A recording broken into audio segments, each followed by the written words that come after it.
You know, I'm a river runner. I like running rivers, and I like going from the put-in to the takeout. And not only that, but I like playboating on the way. There's one set of moves that are super fun when you're heading down the river. They're called Downriver Moves. Whether you're going over waves, over rocks, or entering into holes, Downriver Moves are going to be a lot of fun. Check these ones out. The rocket move takes the basic stern squirt and takes it into the downriver realm. Stern squirt your way up the face of a wave, and you're going to go straight up to vertical on the way back down. It's awesome. The rocket move is your ticket to learning a better combat role, and it's your first ticket to doing a downriver move over a wave where you feel like you're launching in the air. It's very cool. Right when you're paddling down the river, you're lined up for the waves. You go over your first wave. Right when you get into the trough of that wave, you should be angled, say, 30 to 45 degrees to the right.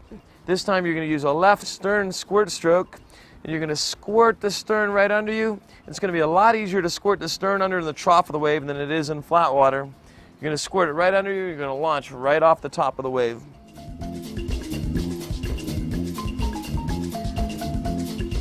The wave wheel is a cartwheel over a wave while moving downstream. It's a really fun move because you can do it while you're river running. You don't have to stop, peel out, and catch an eddy. You can just go on downstream and see how many you can do in a row.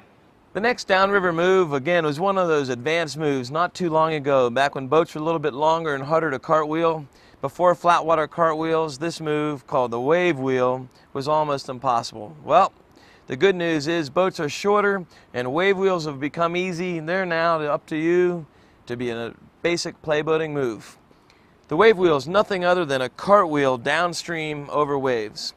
Now, is that easier or harder than flatwater? It's easier than flatwater. How come?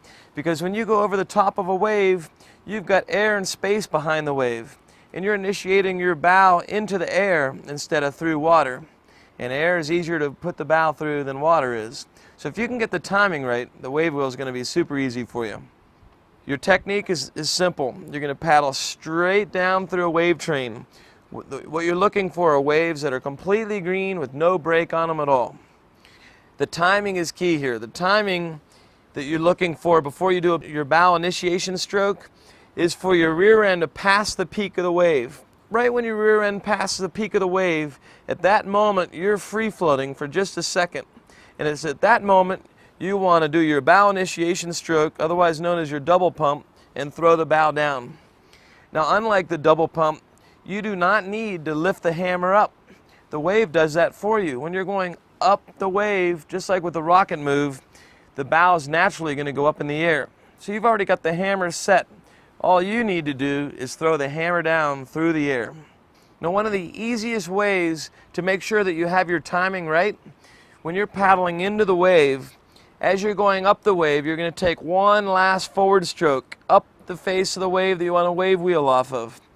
At the end of your forward stroke, your paddle should be behind you and in the bow initiation position. And at that moment, your body should be passing the peak of the wave as well. And boom, at that moment, you initiate the bow. Now what you're going to notice is your bow is going to initiate and you're going to fall into the trough of the next wave. Now this is where the Playboating Basics kind of ends and the advanced playboating picks up. And that is to be able to wave wheel over a series of waves. Some common mistakes for this are trying to double pump too hard. When you're paddling up the wave, it's very tempting to think, I'm going to lift the bow up extra. But the problem is that the wave's already lifting your bow up, and all that ends up happening is you've got momentum with your bow going up towards the sky too hard. Essentially, you're doing a rocket move, and you don't have enough time to bring the bow back down. Other mistakes of the wave wheel, your common mistakes: not keeping your weight over the boat. You know that if you fell on your head. Not dropping enough edge. You know if your boat went totally flat. So the cartwheel technique or the double pump technique is what you need to look at first. The wave wheel is nothing other than a flatwater cartwheel over a wave, but through the air.